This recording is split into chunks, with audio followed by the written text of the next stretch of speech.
Chapter 3.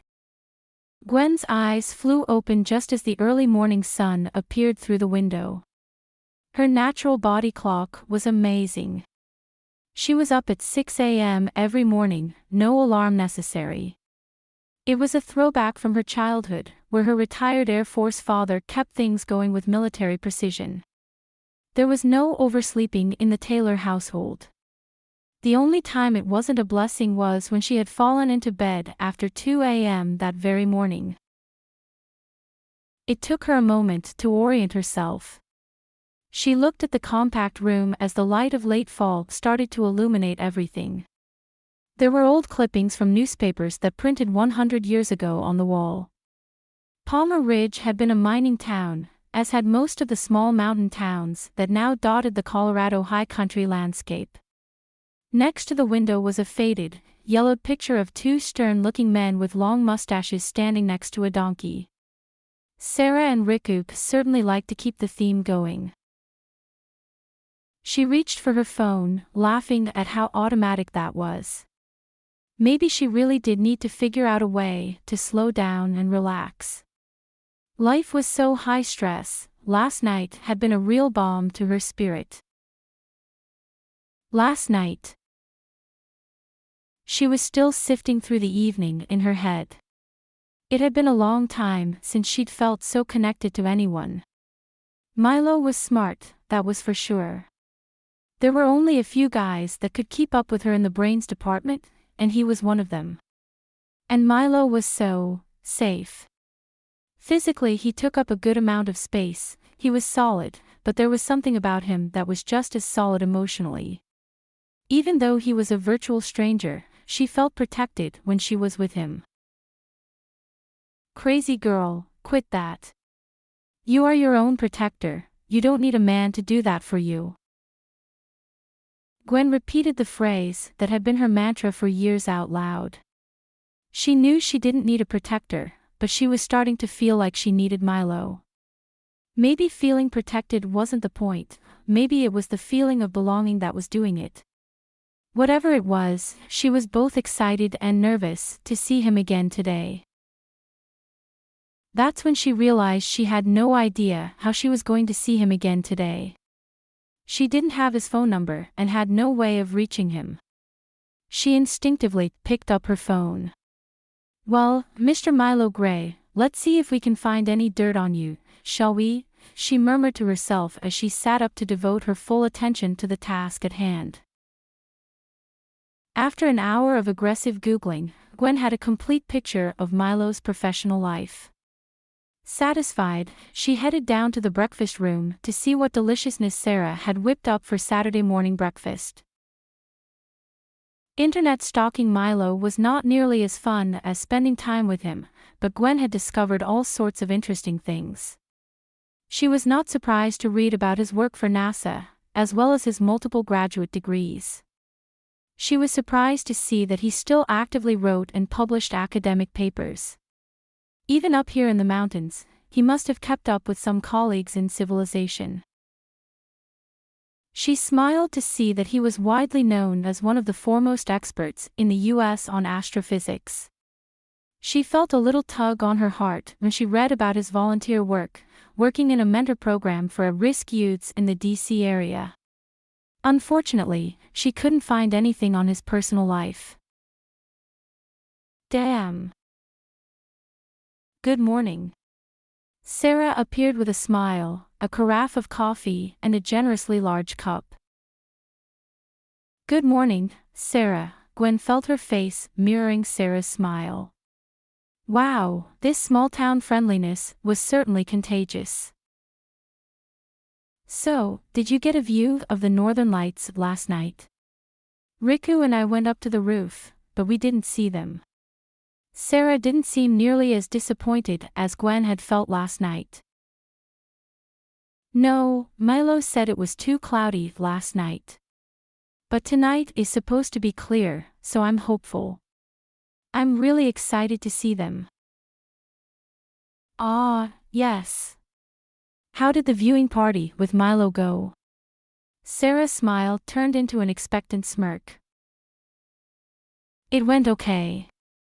We talked about our careers, about Colorado, the Northern Lights, plus a lot of quiet in between. It was nice.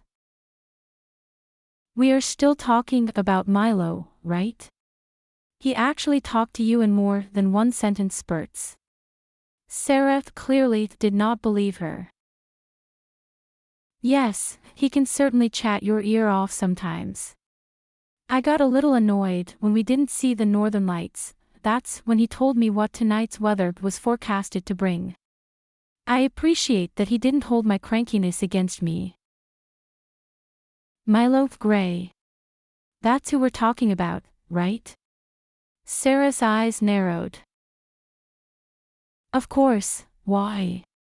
Gwen was not sure what she'd said to provoke such a reaction, but she felt herself getting annoyed again. She really hated it when she didn't understand a situation right off the bat. I'm sorry, it's just that Milo doesn't really chat with anyone.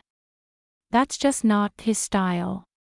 I was 100% shocked when you said he'd invited you to his campsite yesterday, but I don't even know how to respond to a Milo Gray that makes conversation with others. It's just too far out there. Well, maybe he's changing things up. Change can be good for everyone, sometimes. Gwen wasn't really sure what to make of Sarah's reaction, so she dug into the huge plate of warm French toast that appeared from the kitchen. Sarah sat down across from her. Don't get me wrong, he is absolutely an amazing guy, he's just so quiet and introverted. It's hard to get him to open up to anyone. And he's so smart, it can be intimidating to lots of people, so I think most folks just sort of leave him alone. I wondered if he gets lonely because of that. Well, I'm not easily intimidated, Gwen snorted, trying to make a show of that fact, but her heart was melting at the thought that Milo might be lonely. She knew the ache of lonely and wouldn't wish that upon anyone. I guess it's a good thing he met you. Maybe he's finally met his match. Gwen choked on her coffee. I don't know that I'd go that far, we literally just met yesterday. Sometimes it doesn't take long to figure things out if you've really met your soulmate. Well, I definitely think that soulmate is a strong term. I'm not even sure if I believe in such a thing. He's a nice guy, and we had a nice night. End of story. Gwen was trying to gain back some control in the situation. Stories tend to play their course. They don't usually end because we tell them to. I wish you luck, Gwen. I hope you find everything that you didn't know you were missing. Things just kept getting stranger and stranger here in Palmer Ridge. Things did not get any more normal after breakfast. Walking through the lobby with Sarah on the way back to her room, she saw a familiar figure on the couch. Milo Gray was sitting there, engrossed in a book, waiting for her. For a minute, Gwen considered turning around and going back up to her room, but Sarah was already moving to say hello to him, and this was probably her best chance to get her car back.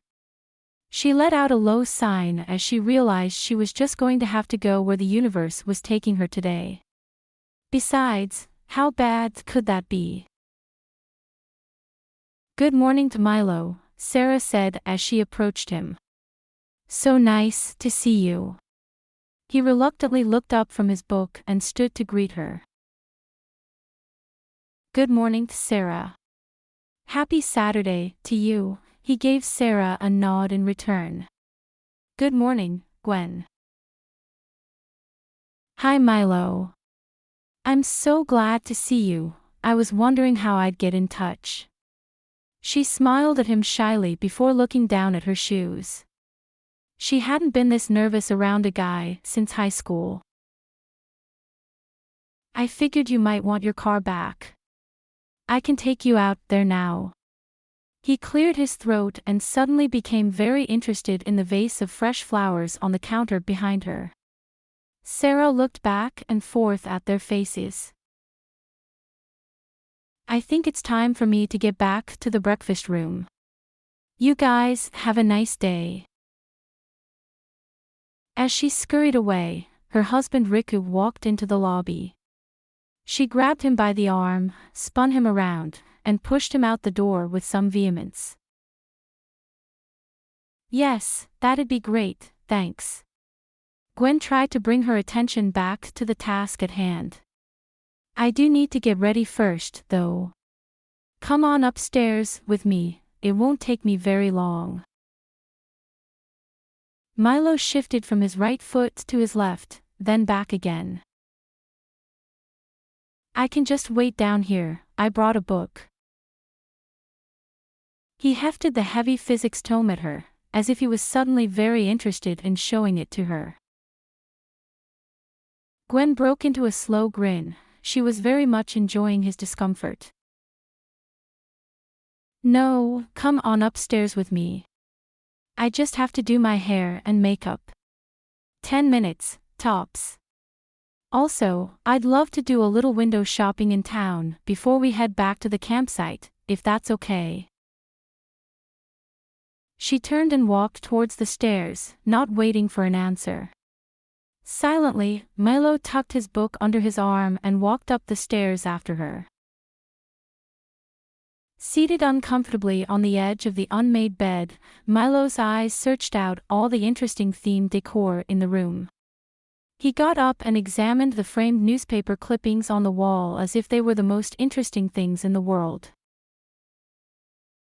He glanced at her as she slowly slid her hair out of the hasty ponytail she had pulled it into earlier that morning. The soft brown waves flowed down to frame her face.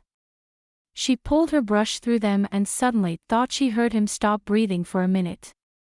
She wondered if he could feel the same spark she could.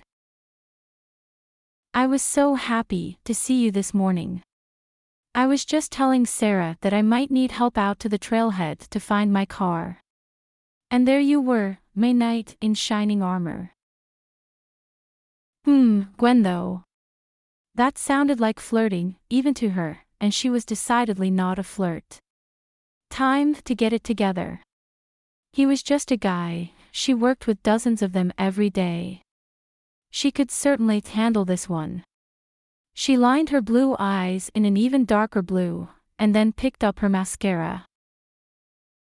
Milo looked up abruptly and blurted out the question she had felt hanging in the air since she opened her makeup bag.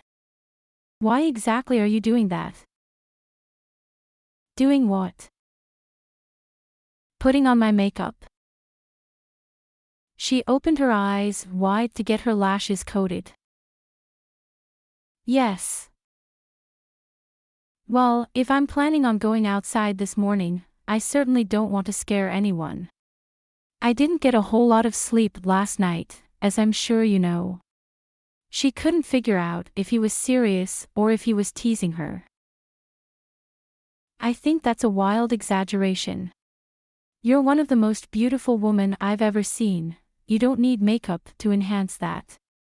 You're perfect just the way you are. Stunned, Gwen tried to put the mascara wand back in the bottle but succeeded only in stabbing her left hand with it, getting brown-black mascara all over her thumb and forefinger. She opened her mouth to say something, then closed it again.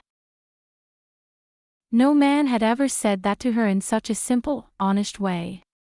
So, this is what it felt like to be left speechless. Lots of things contribute to beauty, you know. The way a person's mind works, qualities like compassion and empathy, the way their soul harmonizes with nature. Beauty isn't always all about a physical manifestation. He cleared his throat repeatedly. He put his hand on the tall wooden chest and looked across the room at her, catching her eye for a long moment. Gwen had recovered enough to try and engage. So, what you're saying, Dr. Gray, is that beauty is more than skin deep. Well, at least she'd known where he was going with it, even if Milo hadn't when he started. To use a popular colloquialism, yes.